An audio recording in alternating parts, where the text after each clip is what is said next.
இயேசு கிறிஸ்து நாமத்தினால என்னுடைய அன்பின் வாழ்த்துக்கள். கடந்த வாரத்துல நம்ம நம்பிக்கை குறித்தோ, நம்பிக்கை எப்படி ஆரம்பிக்குது, எங்க முடிக்குது, எல்லாமே நம்ம டீட்டெயிலா பார்த்தோம்.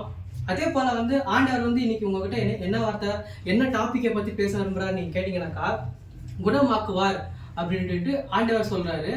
அது எப்படி பிரதர், எப்படி குணமாக்குவாரு அப்படின்ட்டு நீங்க யோசிச்சீங்கன்னாக்கா, அதை நம்ம ஸ்டெப் பை ஸ்டெப்பா அப்படியே பார்த்துனே போலாம். முதலாவது கடவுள் எப்படி குணமாக்குவார் அப்படின்னு நம்ம பார்க்கலாம். அதுதான் டாபிக். அவர் மருத்துவர்கள் மற்றும் மருத்துவம் மூலமாய் குணமாக்குவார். என்ன பிரதர் நீங்க இப்படி சொல்றீங்க? நம்ம எப்பவுமே ஆண்டவருக்குள்ள தான் இருக்கணும், ஆண்டவர் ஜெபிச்சா தான் நம்ம குணமாக்குவாரு அப்படின்ட்டுலாம் நீங்க யோசிக்கலாம். ஆனா இங்க வார்த்தை இருக்குது. ஒரு தீர்க்கதரிசி மூலியமா ஒரு மருத்துவர்கள் மூலியமாவையும் அவர் குணமாக்கிக்கிறாருன்ட்டு இங்க வாக்கு இருக்கு.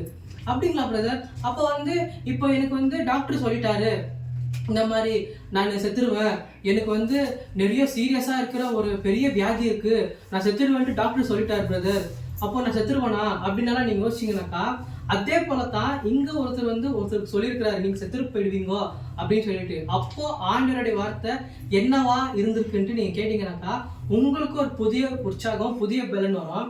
என்ன நீங்க கேட்டீங்கன்னாக்கா, 2 ராஜாக்கள் 20ஆம் அதிகாரம் 7வது வசனத்துல எசேக்கியா அப்படின்பட்டவரு ரொம்பவே வியாதியா மரணத்துக்கு ஏதுவா இருக்கிறாரு. அவருக்கு என்ன இருக்குன்னு நீங்க கேட்டீங்கன்னாக்கா, அவர் கிட்டத்தட்ட மறைச்சு போயிடுவாரு, அப்படி ஒரு சூழ்நிலையில இருக்காரு. அப்ப ஒரு தீர்க்கதரிசி போறாங்க. அவர் யாருப்பா, என்ன தீர்க்கதரிசி போறாரு நீங்க கேட்டீங்கன்னாக்கா, ஏசாயா தீர்க்கதரிசி தான் அங்க போறாரு. அவர் போயிட்டு என்ன பண்றாரு நீங்க கேட்டீங்கன்னாக்கா, ஏசாயா தீர்க்கதரிசி நீர் உன்னுடைய வீட்டு காரியத்தை ஒழுங்குபடுத்து, நீ பிழைக்க மாட்டாய், மரித்து போயிடுவாய் அப்படின்ட்டு 2 ராஜாக்கள் 20ஆம் அதிகாரம் 7வது வசனத்துல நீங்க படிச்சீங்கன்னாக்கா, இங்க ஏசாயா தீர்க்கதரிசி போயிட்டு அவர் குணப்படுத்துறதுக்கு போல அவர் இப்படி சொல்லிட்டு இருக்கிறாரு. என்னன்ட்டுனாக்கா, உன்னுடைய வீட்டு காரியத்தை நீ ஒழுங்குபடுத்து, நீ பிழைக்க மாட்டாய், நீ மறுத்து போயிடுவாய் அப்படின்ட்டு. உங்க மனசுலயும் இப்படிதான் இருக்குன்ட்டு நான் கண்டிப்பா சொல்லுவேன். ஆனா அதுக்கு அடுத்த வருஷம் நீங்க படிச்சீங்கன்னாக்கா, நீங்க ஃபுல்லாவே ஒரு ஹாப்பி ஆயிடுவீங்க. என்ன நீங்க கேட்டீங்கன்னாக்கா, ஏசாயா பாதி தூரம் போயிட்டு அப்புறம் போகிறதற்கு முன்னே ஆண்டவருடைய வார்த்தை அவருக்கு உண்டாகி, அவர் அவருடைய இடத்துக்கு போறதுக்கு முன்னாடியே ஒரு பாதி தூரம் போயிட்டு இருக்கிறாரு. இப்போ உங்களே நீங்க எடுத்துக்கங்களேன், டாக்டர் இப்படி சொல்லிட்டு போயிடுவாரு, பா நீ ஐசியூல இருக்கிறப்பா, நீ ரொம்ப சீரியஸான கண்டிஷன்ல இருக்கிற, உனக்கு ஆப்ரேஷன் பண்ணணும் அப்படின்ட்டு ஒரு டாக்டர் சொல்லிட்டு போயிடுறாரு. இப்போ அதே டாக்டர் உங்ககிட்ட சொன்னா உங்களுக்கு எப்படி இருக்கும்? அதே போலதான் அங்க நடந்திருக்கு. அவர் திரும்ப போயிட்டு ஆண்டவருடைய வசனம் அவருக்கு வந்திருக்கு. என்னன்ட்டுனாக்கா, என் ஜனத்தின் அதிபதியாக எசேக்கியாவை நோக்கி, உன் விண்ணப்பத்தை நான் கேட்டேன், உன்னுடைய கண்ணீரை கண்டேன், இதோ நான் உன்னை குணமாக்குவேன், 3ஆம் நாளிலே நீ சபைக்கு போவாய் அப்படின்ட்டு அங்க வசனம் இருக்கு. அதுக்கு என்ன அர்த்தம் நீங்க கேட்டீங்கன்னாக்கா, டாக்டர் உங்ககிட்ட இப்படி சொல்லிருக்கலாம். என்னன்ட்டுனாக்கா, இப்போ நீ மடிச்சு போயிடுவாய், அவ்வளவுதான், உன்னுடைய லைஃபை இவ்வளவுதான்ப்பா, உனக்கு கேன்சர் இருக்கு, உனக்கு குஷ்டரோகம் இருக்கு, உனக்கு டிபி இருக்கு, உனக்கு சுகர் இருக்கு, ஏதோ பெரிய பெரிய வாயிலேயே வராத மாதிரி வார்த்தைகளை வச்சு உனக்கு அந்த நோய் இருக்கு, இந்த நோய் இருக்குன்னு டாக்டர் சொல்லலாம். ஆனா தேவனுடைய வார்த்தை உங்களுக்கு இப்ப சொல்லுது என்னன்னுனாக்கா, உன் விண்ணப்பத்தை நான் கேட்டேன், உன் கண்ணீரை நான் கண்டேன், 3ஆம் நாளிலே நீ கர்த்தருடைய ஆலயத்துக்கு நீ போவாய் அப்படின்ட்டு அங்க வாக்கு தத்துவம் இருக்கு. அப்படிங்களா பிரதர்? நீங்க சொன்னீங்க அவர் மருத்துவர்கள் மூலமாயோ அப்போ மருந்துகள் மூலமாயோ குணமாக்குவார்ன்ட்டு நீங்க வாக்கு தத்துவத்தை தந்தீங்களே, அது எங்க பிரதர்னா அதுவும் இங்க இருக்கு. என்னன்னு கேட்டீங்கன்னாக்கா, ஏசாயா அத்திப்பழத்தின் அலையை கொண்டு வாருங்கள் என்றார், அவர்கள் கொண்டு பிளவின் பற்று போட்டது, அவன் பிழைத்தான். எவ்வளவு அற்புதம் இல்லைங்களா? நீங்க நினைக்கலாம், ஆண்டவர் ஐயோ நான் சின்ன தப்பு பண்ணிட்டேன், பெரிய தப்பு பண்ணிட்டேன், ஆண்டவர் என்னை தண்டிச்சிட்டாரு, ஆண்டவர் எனக்கு இந்த மாதிரி ஒரு வியாதியை கொடுத்துட்டாரு, நான் செத்து போயிடுவேன் அப்படின்ட்டு டாக்டர் கூட சொல்லிருக்கலாம். ஆனா ஆண்டவருடைய வார்த்தை சொல்றது என்னன்ட்டுனா, நீங்க பிழைப்பீர்கள், நீங்கள் 3ஆம் நாளில சபைக்கு போவீர்கள் அப்படின்ட்டு ஆண்டவருடைய வார்த்தை இங்க இருக்குது. அதே போல எந்த டாக்டர் உங்ககிட்ட இப்படி சொன்னாங்களோ, அதே டாக்டர் பாதி தூரம் போயிட்டு திரும்ப உங்களுக்கு ட்ரீட்மெண்ட் பார்ப்பாங்க. அதே மாதிரி தான் இங்கேயும் வசனம் இருக்கு. அவர்கள் அத்திப்பழத்தை கொண்டு வார் அப்படின்னு சொல்லிட்டு அந்த பிளவிகள், அதாவது எங்கெல்லாம் அடிபட்டிருக்கோ அந்த இடத்துலலாம் அவங்க அந்த அத்திப்பழத்தினுடைய சாறை போட்ட உடனே அங்க அப்படிப்பட்ட ஒரு அற்புதத்தை ஆண்டவர் செஞ்சாரா? அப்படி இருக்கும்போது உங்களுக்கு செய்ய மாட்டாரா? இதை நீங்க விசுவாசிங்கனாக்கா, ஆண்டவருடைய நம்பிக்கை எப்பவுமே உங்களுக்குள்ள இருந்தாக்கா இப்பவே நீங்க ஒரு அற்புதத்தை செய்வீங்க. அப்படிங்களா பிரதர்? டாக்டர் எங்களுக்கு இப்படி சொல்லிட்டாங்க பிரதர். இல்ல, ரொம்ப சீரியஸான கண்டிஷன்ல நான் இருக்கிறேன், நாளைக்கு தான் நான் செத்துருவேன் அப்படின்னு டாக்டர் சொல்லிட்டு போயிட்டாரு அப்படின்னு நீங்க நினைக்கலாம். ஆனா ஆண்டவருடைய வார்த்தை இன்னைக்கு உங்களுக்கு வந்திருக்கு. என்னன்ட்டுனாக்கா, நீ பிழைக்குவாய், நீ 3ஆம் நாளிலே சபைக்கு போவாய் அப்படின்ட்டு. அப்படிப்பட்ட ஒரு அற்புதத்தை ஆண்டவர் செய்யும்போது உங்களுக்கு செய்ய மாட்டாரா? ஆண்டவர் அந்த கட்டளையின் கீழே இருக்கிற அவங்களுக்கே, அதாவது அண்டர்லா அவங்களுக்கு கீழே இருக்கும்போது ஆண்டவர் அப்படிப்பட்ட ஒரு அற்புதத்தை செய்யும் போது, நீங்க இயேசு கிறிஸ்துவினுடைய கிருபையின் கீழே இருக்கும்போது ஆண்டவர் உங்களுக்கு அற்புதத்தை செய்ய மாட்டாரா? கண்டிப்பா செய்வாங்க. நீங்க இத விசுவாசிக்கணும். எப்பவுமே ஜெபத்தோடையும் அன்போடையும் இருக்கணும். அப்புறம் ஆண்டவர் என்ன சொல்றாருன்னு நீங்க கண்டிப்பா கவனிக்கணும். என்னன்னுனாக்கா, ஆண்டவர் உங்களுக்கு அற்புதத்தை செஞ்சுட்ட உடனே ஆண்டவரை மறக்காதீங்க. ஏன்னா ஆண்டவருடைய வார்த்தை அங்க என்ன சொல்லுது? 3ஆம் நாளிலே நீ கர்த்தருடைய ஆலயத்துக்கு வா அப்படின்னு ஆண்டவர் உங்களுக்கு சொல்லிக்கிறாரு. கண்டிப்பா நீங்க அங்க போயே ஆகணும். ஏன்னா ஆண்டவர் இது மூலியமா உங்ககிட்ட பேசிக்கிறாங்கன்ட்டு நீங்க விசுவாசிக்கணும். முதலாவது, அவர் மருத்துவத்தின் மூலமாய் குணப்படுத்துவாருன்ட்டு ஃபர்ஸ்ட் பாயிண்ட் போட்டோம். அதுக்கு அடுத்த பாயிண்ட் என்ன நீங்க பாத்தீங்கன்னாக்கா, அவர் ஜெபத்தின் மூலமாய் குணமாக்குவாராம். அப்படிங்களா பிரதர்? நான் டெய்லியும் தான் பிரதர் ஜெபம் பண்றேன், டெய்லியும் தான் பிரதர் நான் ஃபாஸ்டிங் இருக்கிறேன், டெய்லியும் தான் பிரதர் நான் சர்ச்சுக்கு போய்கின்னு ஆண்டவருடைய வசனத்தை கேட்டு தான் பிரதர் இருக்கிறேன். ஆனா எனக்கு எப்படிப்பட்ட ஒரு சூழ்நிலை இருக்குனாக்கா, என்னுடைய கஷ்டத்தை வெளியே சொல்ல முடியல. யார்கிட்டயும் சொன்னா அவங்க ஒரு மாதிரி கேலியா, ஒரு மாதிரி என்ன நான் சொன்னா கூட அவங்க இன்னும் என்ன கஷ்டத்தா படுத்திங்கிறாங்கன்னு அப்படி நினைக்கிறீங்களா? ஆண்டவருடைய வசனம் என்ன சொல்லுதுன்னு கேட்டீங்கன்னாக்கா, யாக்கோபு 5ஆம் அதிகாரம் 14வது வசனத்துல, உங்களில் ஒருவன் வியாதிப்பட்டால் அவன் சபையின் மூப்பர்களை வரவழைப்பானாக, அவர் கர்த்தருடைய நாமத்தினாலே அவனுக்கு எண்ணெயை பூசி அவனுக்காக ஜெபம் பண்ண கடவர்கள். ஆண்டவர் எவ்வளவு பெரிய அற்புதத்தை செய்வார்னாக்கா, முதலாவது மருத்துவம் மூலமாகவும் அந்த மருந்து மூலமாகவும் உங்களுக்கு ஒரு அற்புதத்தை செஞ்சாரு. இப்போ ஆண்டவர் என்ன சொல்றாருனாக்கா, ஜெபத்தின் மூலமா உனக்கு ஒரு அற்புதத்தை செய்வேன்ட்டு சொல்றாரு. எப்படின்னாக்கா, யாக்கோபு 5ஆம் அதிகாரம் 14வது வசனத்துல, உங்களில் ஒருவன் வியாதிப்பட்டவனாய் இருந்தா அவன் சபையின் மூப்பர்களை கூட்டு எண்ணெயை பூசி ஜபித்துக் கொள்வான்ட்டு. பிரதர், எனக்கு ஜபிக்கிறவங்க யாரும் இல்லை பிரதர், எனக்கு பாஸ்டர் யாரும் தெரியாது பிரதர், எனக்கு ஒரு தீர்க்கதரிசி கூட யாரும் தெரியாது பிரதர் அப்படின்னு நீங்க யோசிக்கிறீங்களா? ஆண்டவருடைய இதை நான் சொல்லல, இப்பவே உங்களுக்கு ஒரு அற்புதம் நடக்கும். என்னன்னுனாக்கா, நீங்களே எண்ணெயை வைத்து நீங்களே ஜெபம் செஞ்சு கொள்ளுங்க. எப்படின்னாக்கா, ஆண்டவரே உங்களுடைய வசனம் இப்படி சொல்லுப்பா, யாக்கோபு 5ஆம் அதிகாரம் 14வது வசனத்துல, அதே போல இதாண்டவரே நான் வியாதிப்பட்டு இருக்கிறேன், அப்பா உங்களுடைய வசனத்தின் போல நான் இப்பவே சுகமாக்கணும் அப்படின்னு நீங்க விசுவாசிச்சு அந்த எண்ணெயை கொண்டு நீங்க ஜெபித்தீங்கன்னாக்கா இப்பவே நீங்க ஒரு அற்புதத்தை செய்யலாம். பிரதர், என்ன பிரதர் எண்ணெயை கொண்டு ஜெபித்தா எப்படி பிரதர் இங்க குணமாகும் நீங்க யோசிக்கீங்களா? ஆண்டவர் வசனத்தை கொடுத்துருக்கிறார். ஆண்டவர் உங்களுக்கு வாக்குத்தத்தத்தை தந்தா ஆண்டவர் அதை கண்டிப்பா நிறைவேற்றுவாருங்க. நீங்க விசுவாசத்தோட மன மகிழ்ச்சியோட எப்பவுமே சோர்ந்தே போகாதீங்க. ஆண்டவர் உங்களுக்கு வாக்குத்தத்தத்தை தந்தாரா கண்டிப்பா அதை நிறைவேற்றுவாரு. நீங்க அதை விசுவாசித்து ஜெபத்தோட ஒரு உரிமையா ஜெபிங்க. ஆண்டவரே எனக்கு இப்படி ஆயிடுச்சுப்பா அப்படின்னு நீங்க ஃபீல் பண்ணி ஜெபிக்காதீங்க. ஆண்டவருடைய ஒரு கட்டளை கொடுத்திருக்கிறாரு, உங்களில் ஒருவன் வியாதிப்பட்டால் அவன் சபையின் மூப்பர்களை வரவழைப்பானாக, அவர் கர்த்தருடைய நாமத்தினால எண்ணெயை பூசி உங்களுக்கு ஜெபம் செஞ்சா இப்பவே ஒரு அற்புதத்தை நீங்க காண்பீங்கன்ட்டு ஆண்டவராகிய இயேசு கிறிஸ்து அங்க வசனம் இருக்குது. அந்த வசனத்தின்படி நீங்க ஜெபிச்சா கண்டிப்பா ஒரு அற்புதத்தை நடக்குங்க. சரி பிரதர், ஓகே, நான் எண்ணெயை போட்டு நான் ஜெபம் பண்றேன், எனக்கு ஒரு அற்புதம் கூட நடக்கு. இது வரைக்கும் நிறைய பாஸ்டருங்களும் சரி, நிறைய தீர்க்கதரிசிங்களும் சரி எனக்கு எண்ணெயை பூசி ஜெபிச்சிருக்கிறாங்கோ, ஆனா கூட எனக்கு இப்பவும் அதே சூழ்நிலையில தான் இருக்கிறேன் நான் அப்படின்னு நீங்க யோசிச்சீங்கன்னாக்கா, அதுக்கு அடுத்தது ஆண்டவர் என்ன சொல்றாருனாக்கா, ஆண்டவர் மரணத்தின் மூலமாய் கிறிஸ்து நமக்கு வாழ்வு தந்தார் அப்படின்ட்டு வசனம் இருக்குங்க. எப்பேற்பட்ட வசனம் இதுனாக்கா, ஏசாயா 53ஆம் அதிகாரம் 5வது வசனத்துல, நம்முடைய மீறுதல்களின் நிமித்தம் அவர் காயப்பட்டு நம்முடைய அக்கிரமத்தின் நிமித்தம் அவர் நொறுக்கப்பட்டார், நமக்கு சமாதானத்தை உண்டும் பண்ணும் ஆக்கினியை அவர் மேல் வந்தது அவருடைய தழும்புகளால் குணமாக்குகிறோம் அப்படின்னு போட்டிருக்குங்க. அப்படின்னு என்ன அர்த்தம்னாக்கா, ஆண்டவராக இயேசு கிறிஸ்து உங்களுக்காகவும் எனக்காகவும் இந்த உலகத்துக்காகவும் சிலுவையில மரித்தாரு.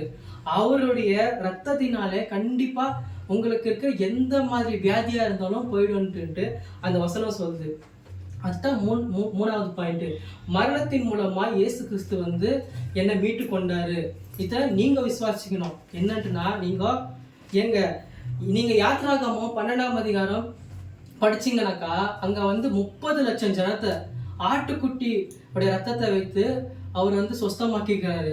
நீங்க அந்த வசனத்தை வாசிச்சீங்கன்னாக்கா அவ்வளோ ஒரு அருமையா இருக்கு அந்த வசனம்.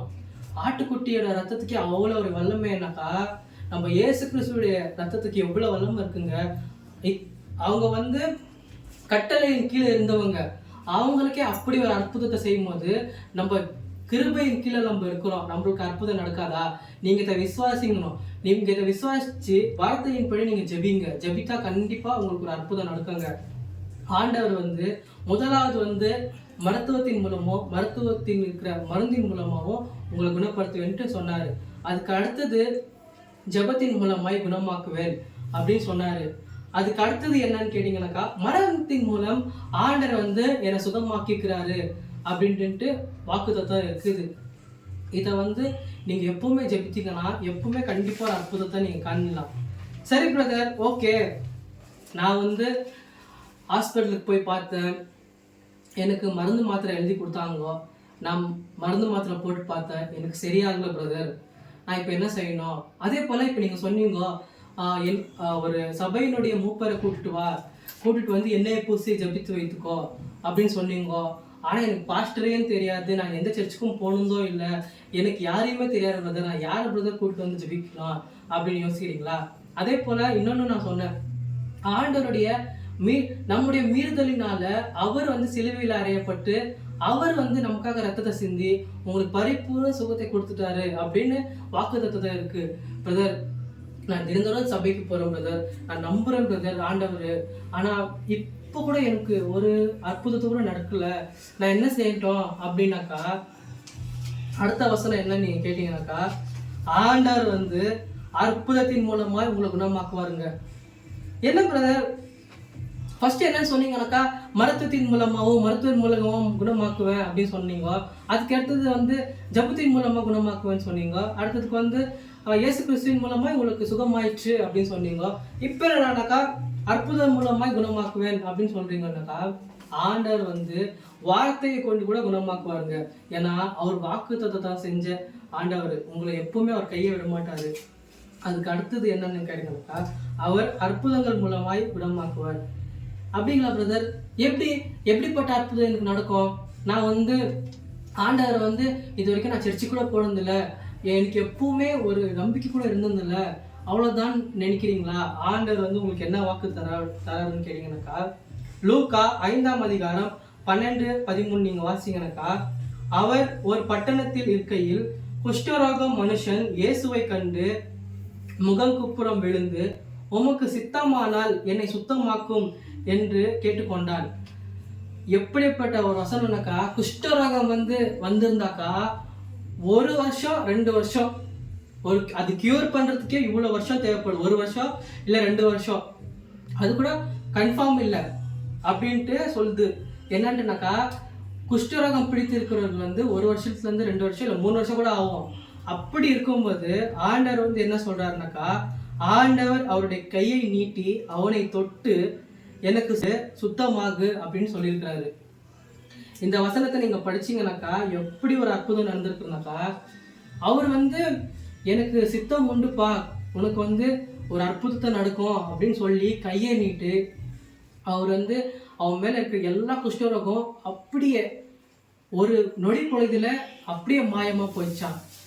எப்பேற்பட்ட ஒரு அற்புதம் நடந்துக்குதுனாக்கா, இப்படி வந்து ஆண்டவர் வந்து அற்புதம் செய்யும் போது உங்களுக்கு அற்புதம் செய்ய மாட்டாரா? நீங்க வந்து ஆண்டவர்கிட்ட கேளுங்க, ஆண்டவரே நமக்கு சித்தம் இருந்தா எனக்கு இருக்கிற இந்த சுகரை நீக்கி போட்டுருங்க ஆண்டவரே, அப்பா உமக்கு சித்தம் இருந்தா எனக்கு இருக்கிற இந்த கேன்சரை நீக்கி போட்டுருங்க ஆண்டவரே, அப்பா உமக்கு சித்தம் இருந்தா இதாண்டவரே எனக்கு இருக்கிற கை கால் வெளிகளை அப்பா நீக்கி போட்டுருங்க, அப்பா உமக்கு சித்தம் இருந்தால் இன்னும் எவ்வளவோ கொடிய வியாதிகள் இருக்குப்பா, நீக்கி போட்டுருங்க அப்படின்னு ஜெபிங்க. நீங்கள் ஜெபித்தா ஆண்டவர் வந்து அவருடைய கைகளை நீட்டி இங்கே ஒரு அற்புதத்தை செஞ்சது போல உங்களுக்கு அற்புதம் செய்ய மாட்டாரா? இதை நீங்கள் விசுவாசிக்கணும். இதில் இன்னொரு ஹைலைட் என்னன்னு கேட்டிங்கனாக்கா, அவர் அப்படி ஒரு அற்புதத்தை செஞ்ச உடனே கலிலேயா யூதேயா நாடுகளில் உள்ள பரியேசரும் நியாயாதிபதிகளும் அவரிடத்துல வந்துட்டு அவருடைய வல்லமையை அவர்களுக்கு விளங்கிற்றான். இந்த அற்புதம் வந்து நடந்த உடனே கலிலேயாவில் இருந்தோ யூதேயாவில் இருந்தோ பரியேசரும் நியாயாதிபதிகளும் எல்லாரும் வர்றாங்களாமா. அவங்க வந்த உடனே அவர்களுக்கு வந்து ஒரு அற்புதம் நடந்திருக்கு அங்கேயே. என்னன்னாக்கா, ஓகே ஆண்டவருடைய வசனம் வந்து இப்படி சொல்லுது, நாங்களும் இப்படி போய் கேட்குறோம் அப்படின்னு நாங்கள் வந்தவங்களுக்கு எல்லாருக்கும் ஒரு அற்புதம் நடந்திருக்கா. எப்பேற்பட்ட ஒரு அற்புதம் இல்லைங்களா? அதே போல் வந்து அவர் வந்து அற்புதம் செஞ்ச உடனே இயேசு கிறிஸ்து வந்து அந்த மனுஷனுக்கு சொல்கிறாரு என்னன்ட்டுனாக்கா, நீ போய் உன்னுடைய பலிகளை செலுத்து, நீ போய் மோசே உனக்கு கொடுத்தது போல் அந்த பலிகளை செலுத்துன்னு சொல்கிறாரு. ஆண்டவர் வந்து உங்கள்கிட்ட இதாங்க சொல்ல விரும்புகிறாரு. ஆண்டவர் வந்து உங்களுக்கு ஒரு அற்புதத்தை செஞ்சுட்டாருனாக்கா நீங்கள் ஆண்டவர் விட்டு தூரம் போயிடுறீங்க. நீங்கள் இந்த மெசேஜ் மூலமா நீங்கள் கேட்டுக்கிறீங்க, நீங்கள் யாராக வேணா இருக்கலாம். ஆண்டவர் வந்து உங்களுக்கு அற்புதம் செஞ்ச உடனே வித்தின் ஃப்ராக்ஷன் ஆஃப் செகண்ட் வந்து அவர் அற்புதம் செஞ்சிடறாரு. வித்தின் ஃப்ராக்ஷன் ஆஃப் செகண்ட் நீங்கள் அவரை விட்டு தூரம் போயிடுறீங்க. அப்படி இருந்தால் ஆண்டவருக்கு எப்படி இருக்குன்னு தெரியுமா? அது முதலாவது வசனத்திலே ஆண்டவர் அதான் சொல்கிறாரு, நான் உன்னை குணமாக்குவேன், நீ சபைக்கு போ அப்படின்னு சொல்கிறாரு. அதே மாதிரி தான் ஆண்டவர் இங்கேயே சொல்கிறாரு, நான் உன்னை சுத்தமாக்கிட்டேன்ப்பா, நீ இப்போ நீ உன்னுடைய பலிகளை செலுத்து, நீ ஆலயத்துக்கு போ அப்படின்னு சொல்கிறாரு. ஆனால் நம்ம வந்து இப்போ எப்படி இருக்கிறோம்னாக்கா, ஆண்டவர்கிட்ட அற்புதத்தை வந்து நம்ம வாங்கி பெற்றுக்கொள்வோம். ஆனால் இன்னைக்கு நம்மளுக்கு அற்புதம் நடந்த உடனே நம்ம பழைய வாழ்க்கைக்கு நம்ம போயிடுவோம். அப்படி இருந்தால் ஆண்டவர் வந்து எவ்வளோ கஷ்டப்படுறாரு தெரியுமாங்க? ஆண்டவர் வந்து இந்த வீடியோ மூலிமா உங்ககிட்ட பேசுகிறாரு, நீங்கள் விசுவாசிங்க. ஆண்டவர் வந்து நேற்று இன்று என்றும் மாறாதவர். 18 வருஷமா இருந்த ஒரு ஆளை ஆண்டவர் வந்து அற்புதம் செய்யும் போது, இறந்து போன லாசருவை கல்லறையிலேருந்து எழுப்பும் போது ஆண்டவர் உங்களுக்கு அற்புதம் செய்ய மாட்டாரா? நான் வந்து இயேசு கிறிஸ்துவின் நாமத்தினால நான் இப்போ உங்களுக்கு சொல்கிறேன், உங்களுக்கு எப்பேற்பட்ட காயிலாக இருந்தாலும் சரி, எப்பேற்பட்ட வியாதியாக இருந்தாலும் சரி, நீங்கள் வந்து உங்களுடைய படுக்கையை விட்டு எழுந்து நட அப்படின்ட்டு ஆண்டவர் உங்ககிட்ட சொல்கிறாருங்க. அவரு அப்படின்ட்டு அங்கே வாக்கு தத்துவம் இருக்குது. இதை நீங்கள் விசுவாசிங்க. எப்பவுமே வந்து ஆண்டவர் உங்க கூட தான் இருக்கிறாரு. ஆண்டவருடைய வார்த்தையை கேட்டு எப்பவுமே அவர் கூடவே இருங்க. முதலாவது நம்ம என்ன பார்த்தோம்னு கேட்டிங்கன்னாக்கா, ஆண்டவர் வந்து மருத்துவத்தின் மூலமாய் குணமாக்குவார். அதுக்கு அடுத்தது வந்து ஆண்டவர் வந்து ஜபத்தின் மூலமாய் குணமாக்குவார் அப்படின்னு பார்த்தோம். அதுக்கு மூணாவது வந்து ஆண்டவருடைய மரணத்தினாலே நமக்கு சுகம் இருக்கு அப்படின்னு பார்த்தோம். நாலாவது வந்து ஆண்டவர் வந்து அற்புதத்தின் மூலமாய் நம்மளுக்கு அதிசயங்களை செய்வார் அப்படின்ட்டு அங்கே வசனம் இருக்கு. இந்த 4 விஷயத்த நீங்க மனசுல வச்சுக்கோங்க.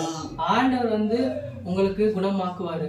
இயேசு கிறிஸ்துவின் நாமத்தினால எப்படி குணமாக்குவாருன்ட்டு நான் உங்களுக்கு இப்படி ஸ்டெப் பை ஸ்டெப்பா சொல்லியிருக்கிறேன். இதை நீங்க விசுவாசிச்சுக்குன்னு ஆண்டோடைய வசனத்தின்படி நீங்க ஜெபிச்சிங்கனாக்கா இப்பவே உங்களுக்கு இருக்கிற வியாதி எதுவா வேணா இருந்தாலும் இயேசு கிறிஸ்துவின் நாமத்தினால நான் கட்டளை கொடுக்குறேன். அவருடைய தழும்புகளால உங்களுக்கு இப்பவே ஒரு சுகமாகட்டும். இயேசு கிறிஸ்துவின் நாமத்தாலே அற்புதத்தையும் அடையாளத்தையும் நீங்க இப்பவே காண்பீங்க. நீங்க விசுவாசிங்க. எப்பவுமே வந்து ஜபத்தோட உறுதியோட மன தைரியத்தோட இருங்க. ஜபத்தின் மூலியமா நீங்க ஆண்டவருக்கு தெரியப்படுத்துங்க. இப்படி எல்லாம் நடந்திருக்கு ஆண்டவரே, எனக்கு இவ்வளவு கஷ்டம் இருக்கு ஆண்டவரே, ஆண்டவரே எப்பவுமே வந்து இவ்வளவு வழிகள் இருக்குப்பா, நான் யார்கிட்டப்பா சொல்லிட்டோம்னா உங்களுக்கு ஒரு ஆண்டவர் இருக்கிறாருங்க, அவர்கிட்ட போய் சொல்லுங்க. அவர் மூலியமா உங்களுக்கு அற்புதமோ அடையாளமோ எப்பவுமே நடந்துட்டு தான் இருக்கும். இதை நீங்க விசுவாசிங்க. இயேசு எப்பவுமே உங்க கூட தான் இருப்பாரு. God bless you.